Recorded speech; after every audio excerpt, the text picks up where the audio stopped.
Hey friends, how's everybody doing? Man, I have been recording video the whole time. I know I haven't posted anything really in a long time, but I think today is going to make it. Coming up to the shop, it's Sunday, and Kyle from the sawmill called me and he said he had some, he's able to bring the next load of wood to the shop. So exciting, you know. So hey, let me pull in here and get set up. And hey, I might even give him this black locust, see if he can do something with it. It's gonna be a good day. Plus he gets to see the shop, which he's never seen the shop before, so it's kind of good. Only problem is it's like a 40-minute drive, you know, up to where he lives, and so both of him and I make that trip, but it's well worth it. So anyway, let me get set up and I'll jump back in. Talk to you soon. Well, friends, you want to see what gets my blood pumping? What gets me going? That's what gets me going. Look at that. That's cool.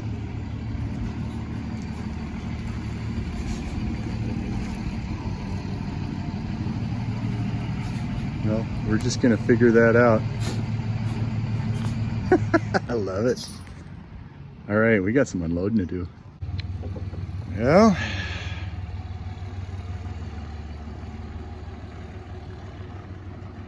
the doggone trailer's empty.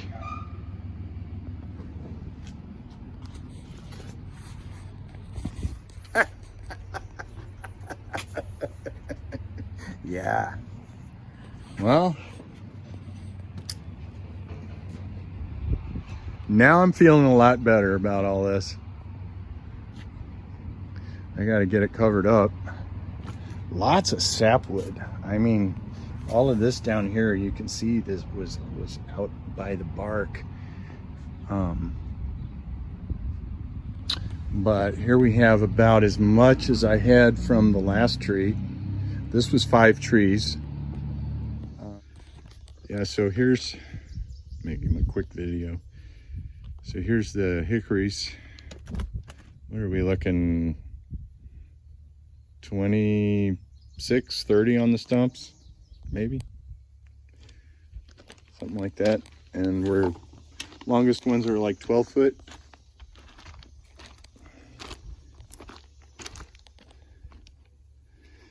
So we'll take them. Yeah.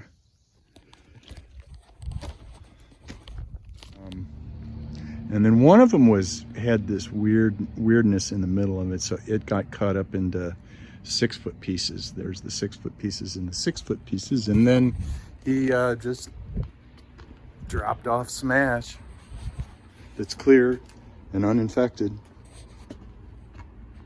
clear as a button. So yeah, what do you think?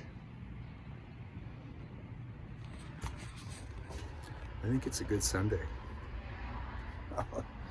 Oh, incredible Sunday.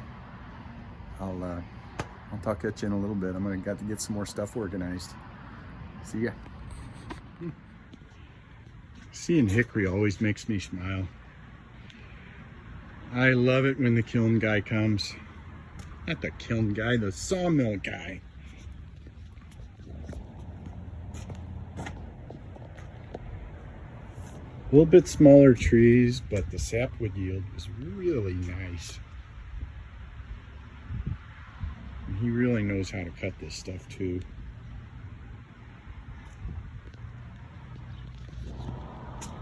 So I have a little bit of processing to do.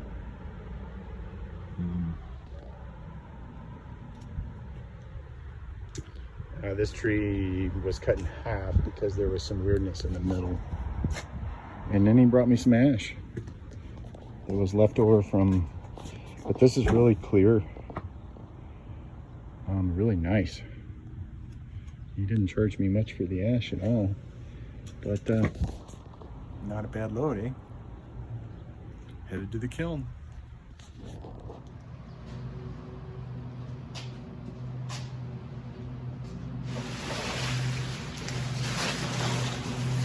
Well, good morning, friends. How's everybody doing? It's Monday. Different shirt, same pants, but different. Clean shorts. But just getting set up here this morning. It's definitely interesting and never dull here in Casterville. It's I sure had fun yesterday.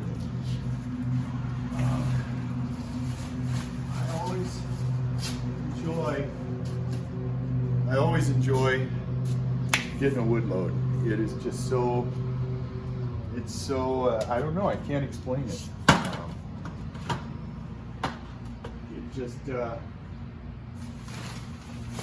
does something to my soul, I guess, you know.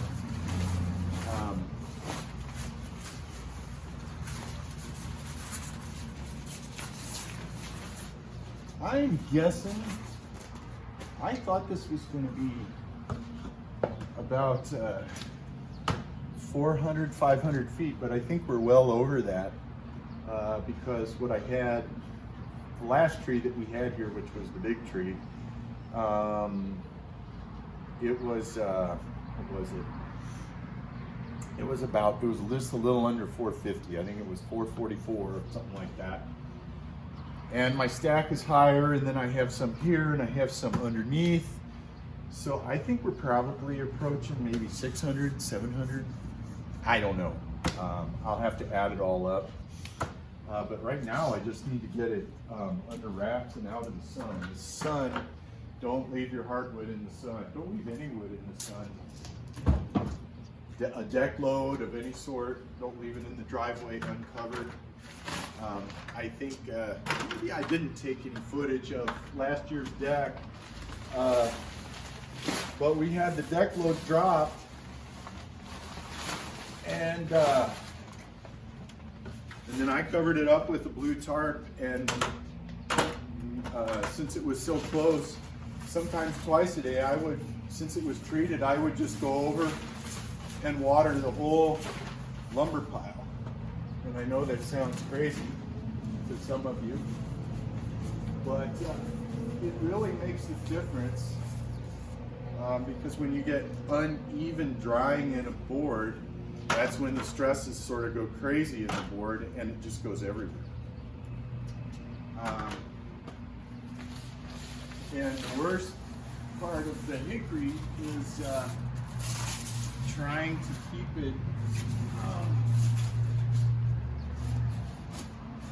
keep it stable while it's green, that you can get it to the kiln and get it in a stable situation. I mean, it's going to check, it's going to move, but you're really trying to minimize that because the checks just go everywhere and you really can't control them once they start.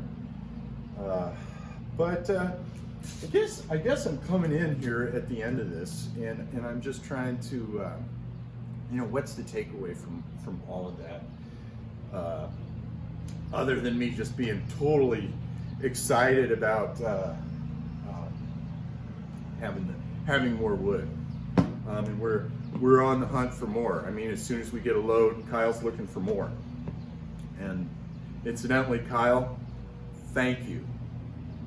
None of this happens without Kyle. I mean, that's just straight up. I can't believe that I got lucky enough to actually be friends. You know, we're not close personal friends yet.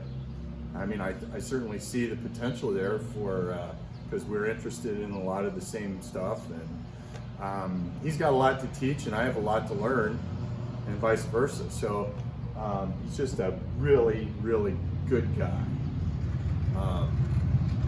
But yeah, none of this goes down without him. The struggle for Hickory would be enormous. And Sean, the kiln guy, you know, being able to get it and dry it, what a thing. But honestly, I'm buying for next year, and if I have the room, I will buy. I will keep buying. I'll buy for the following year, and just keep it going. The supply at the log deck, from what I understand, is formidable right now. But with the wood markets, you just never know. You don't. There's no way to know. So we're going to take advantage of finding these trees that are heavy in sapwood and be choosy and try and get some really premium wood while it lasts. And that really just speaks to, that kind of just rolls into, you know, I mean, you can have a duplicator, you can have a router duplicator, you can have an axe lathe. You can be doing them by hand, you can be doing them on a sander, you know, you can stand on your head and do them. I mean, however you want to make an axe handle. But if you want to do it with any sort of, I guess, you know, put your shingle out and make axe handles regularly, none of that is any good if you don't have the wood. And that's I've kind of gone within the last couple of months with this opportunity. I've kind of gone from, and it's a lot to juggle. I've gone from focusing on the machinery to being like, especially when this tree from last fall came back, like I was kind of panicked in a way. I was like, oh my gosh, you know, I'll be lucky if this, and granted I have some boards that still are yet to come and they're big ones, but you know, I mean, 300 board feet of wood in the big scheme of things isn't a lot at all. And so it's just become clear to me that wood acquisition is just as important as a duplicator. And so all of these big steps have to kind of go forward at the same time. And it's freaking overwhelming. I have to tell you, last week I was a little overwhelmed. It really kind of, So that's where things are at. The duplicator is going. I've got some footage that I'm still trying to figure out on, I've got the master in there and I've got a blank in there, and I've done a little bit of noodling around with it. The dust collection is working. But back to topic, we're socking wood away wherever we can. You know, if I have to have 1,000 board feet sitting in my garage, that's what's going to happen until I can find a place for it. So I just want to thank everybody as well. I want to thank everybody for their support and for their input.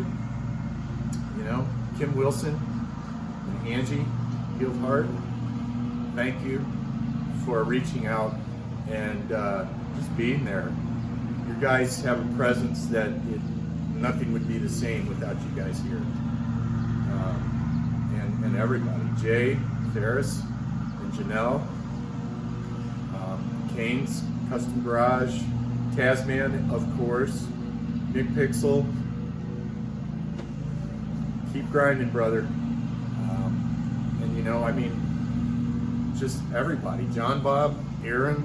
I mean, this is all off the top of my head, so I'm probably going to drop the ball here in a minute. Stephen Gwynn, Willis Franks, William DeBerry, Kevin Maxim, Eddie Arndale, did I pronounce that right? Andrew from Butler Outdoors. Hey, where's Journey North? Has anybody heard from Journey North lately? John Bob, haven't talked to you that much, but I subscribed, and really excited about the chain letter saw, and just everything is popping, and it's just there's just not enough hours in the day. But anyway, everybody, if I missed you, I'm sorry. I still have to get the gratitude boards up here in the office or in the shop. Dana Hudson, thank you for the logo work. Thank you for all the work you're doing. We've got some stuff, some swag that's going to be happening. Tree Fella, 500i, man. put that saw in some more wood. I love seeing that thing eat.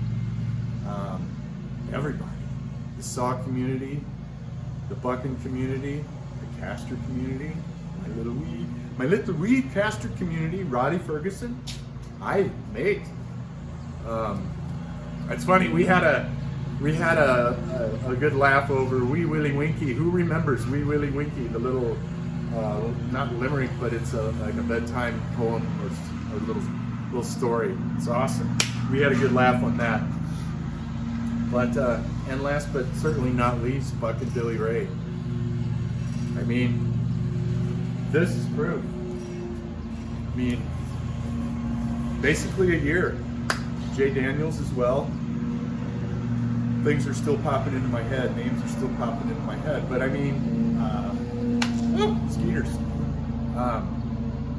Yeah, I mean, to go from a cabinet shop to a cabinet and axe production, getting your axe handle business, axe tool business online. We're getting there, close.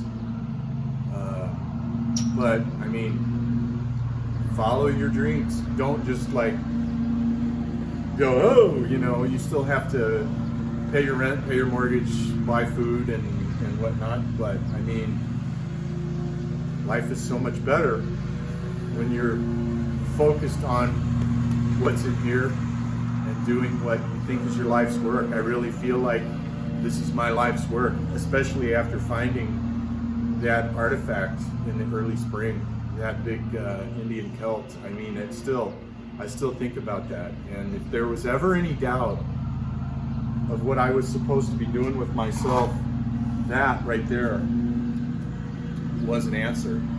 So look for signs, you know, too.